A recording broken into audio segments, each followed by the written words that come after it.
This video is brought to you by AG1 by Athletic Greens. More about them later in the video. The last step before we send the mid-engine Eclipse off to the dyno and see what it will make is an exhaust. And so here we have a lot of stainless steel. We got a V-band, we got part of the factory exhaust here that we're gonna use. Now you might be wondering, why do I have 1, 2, 3, 4, 5, 6, 7, 8 2.5-inch U bends? Well, that's because we're gonna have some fun with this exhaust. It's a mid-engine Eclipse, so I'm gonna try to do something a little different. Here we have a 3-inch UJ. This is what will make the main downpipe coming off the turbo, and then that will split into a dual 2.5-inch exhaust, which is what all these are for. And then with this, I'll leave it as a surprise. But if you remember when we started this build, I gave a hint as to what I'm gonna do. All of this is from Mishimoto. Mishimoto offers awesome stainless steel aluminum piping for fabricators, as well as V-bands and stuff. So thank you to Mishimoto for sending this stuff out. Let's build an exhaust for a mid-engine Eclipse. First step, which is gonna be the least fun, is getting this aftermarket downpipe off of the cast corner. Oh. That wasn't too bad.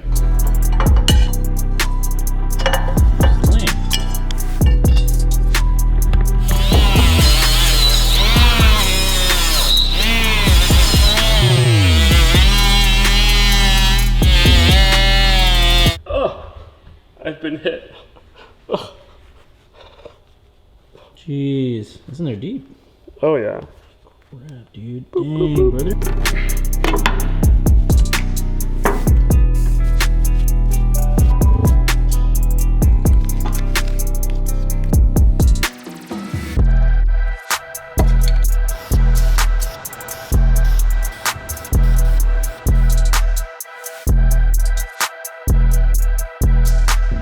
So we got the factory cast elbow up on the turbo again. Now we're gonna harvest the flange off of whatever downpipe the car used to have. We're gonna chop it right here and then start building our new stuff.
At this point, the downpipe is starting to take shape, but to know exactly where it's got to go, we're gonna take a break and build a Y pipe. But first, let me take a moment to thank this video's sponsor. This video's sponsor is AG1 by Athletic Greens. AG1 is a nutritional drink made out of 75 different ingredients, including vitamins, minerals, superfoods, probiotics, and adaptogens. AG1 supports your energy, your focus, your gut digestion, and your immune system health. And it's delivered in one easy to take, delicious tasting daily serving. Now, I've been taking AG1 daily for a few weeks now, and I absolutely love it. There's a few things that it's done for me. Before AG1, I was taking, daily vitamins, probiotics, vitamin C pills, 5 different pills and packets every day. It was a hassle. I kept forgetting it. A lot of the vitamins didn't taste good. Now, instead of having to take all those separate things, I can drink a serving of AG1 every day, and it's got me covered. But not only is it more convenient, I've noticed that it's actually more effective. With AG1, I felt like I've had more energy, and my energy level has stayed more consistent throughout the day. AG1 has a few different energy supporting ingredients: natural B12, biotin, bioavailable folate, and magnesium. Now, AG1 doesn't take any compromises. It's NSF certified for sports, and it is also vegan, paleo, and keto friendly. As I mentioned, it's delivered in one easy to take daily serving. You just get 12 ounces of water, 1 scoop from your scooper, put it in the water, shake it up for a couple seconds, and there you go. Now, it doesn't necessarily look like the most appetizing thing because it's like dark green, but it actually has a incredibly refreshing and delicious flavor.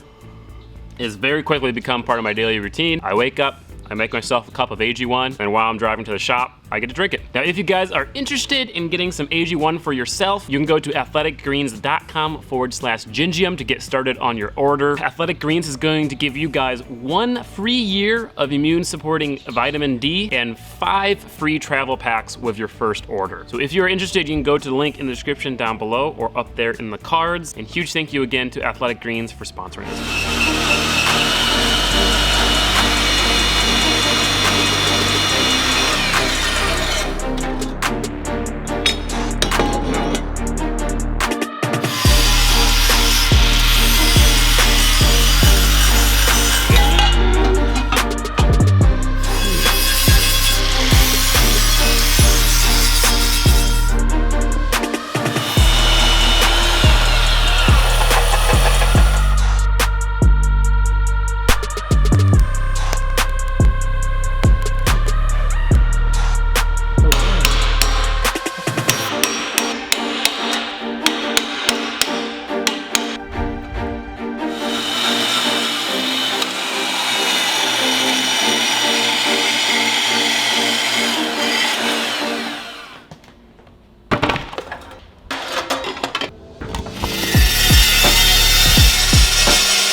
I've officially made my first ever Y pipe.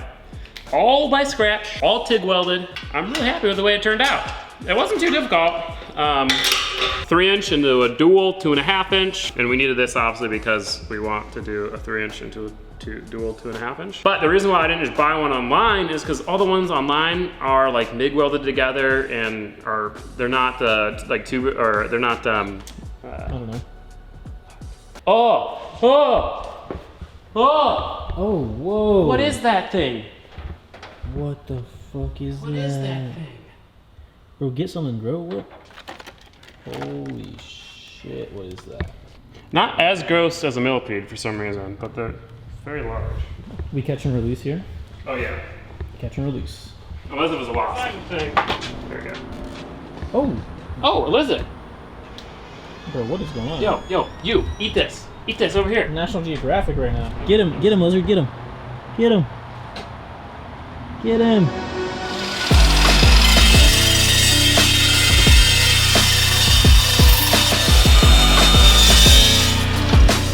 We have the pieces to the puzzle. Now we just have to assemble the puzzle. We might have to make some more pieces too, but we're figuring it out. Exhaust and intakes, like intercooler stuff. By far my favorite thing to fabricate.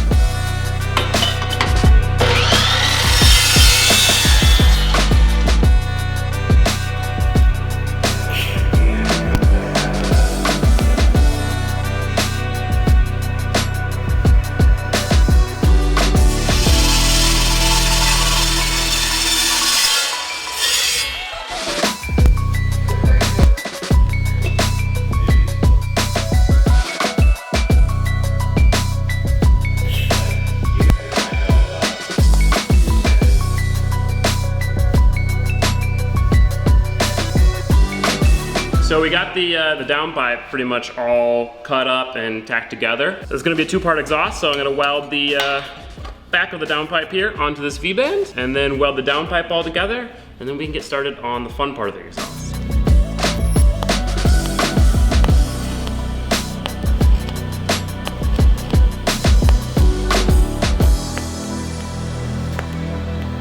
I just tacked it onto the V-band for now. Here's a tip, if you're ever welding V-bands, make sure to clamp them to the other side, or if you have anything to bolt it to that, because V-bands really like to warp, and then they are totally worthless after they warp. Ask me how I know that. So I'm gonna bolt this together a little bit, and then that should hopefully make it so it doesn't warp.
always weld your bungs with something threaded into them, because otherwise the threads can warp and then they're no longer the right thread pitch. Ask me how I know that.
With what we want to do with the exhaust, this crossbar for the rear subframe mount has got to go. A lot of you guys were talking about how this isn't really a good mount anyway, and Mateo kind of agreed, and he said that the moving parts isn't necessary. I'm gonna make this other brace to the main frame rail bar down to this subframe mount, and then we can cut this middle part out, and then we can continue on the exhaust.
Damn, what the?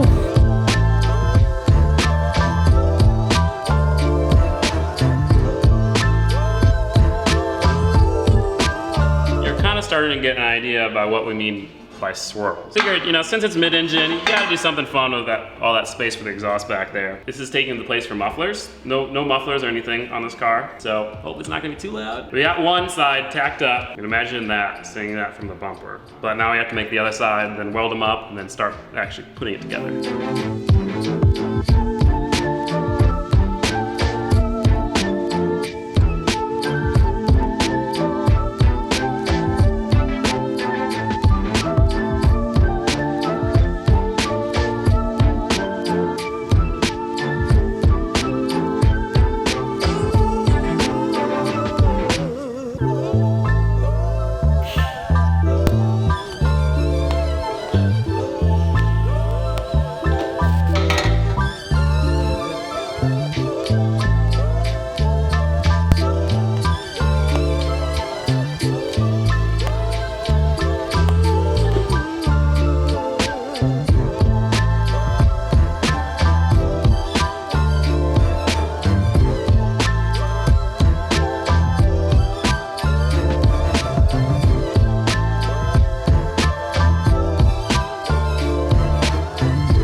Hey, yo.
No different.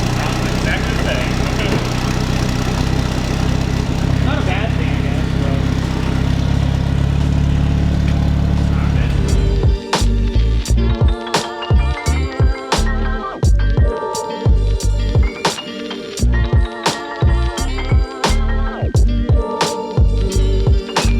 So as you just saw, we got the tips welded on to the exhaust. Now the tips aren't fully welded to the spiral, but tomorrow is FD, and I want to drive this thing, and it's getting late. So we're gonna put some harnesses in, and then tomorrow we're going to FD. Well, the car made it all the way to FD Atlanta. We had a great time. A lot of people love the exhaust, but it's time to actually finish it now. It's pretty much finished. I just need to weld the tips on all the way, do a little bit of adjusting of the hangers, adjust the tips a bit, because that one's just ever so slightly sticking out more than the other one. And then we can put it back in and go get some sound clips for you guys. It doesn't sound much different than it did open downpipe, but I do really like the way it sounds. It made it just a little bit quieter with all the swirls. So let's pull this thing out and then weld up the tips.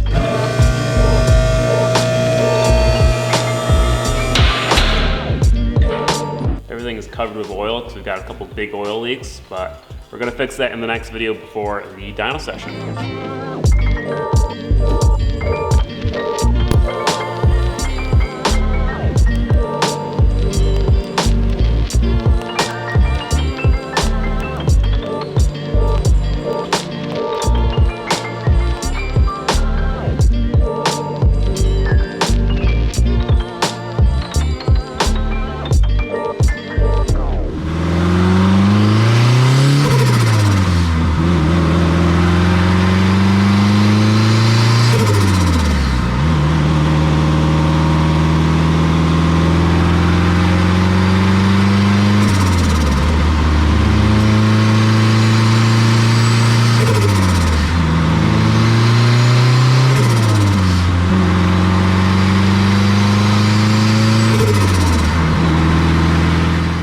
The exhaust is finished. Unfortunately, due to unforeseen circumstances, I can't show it to you on the car. You'll see what I'm talking about in the next video. But from what little driving I did get with this exhaust, it sounds awesome, and I'm super excited to hear this 4G rip through all the gears, making 25 pounds of boost. If you guys want to figure out what happened to the car and watch the next video ahead of schedule, you can click up there, become a patron. That supports the channel. Another way you can support the channel and enter for your chance to win a miniature Eclipse is to go down to powerjdm.com. Every $1 spent there is one entry. So I'll see you guys in the next one.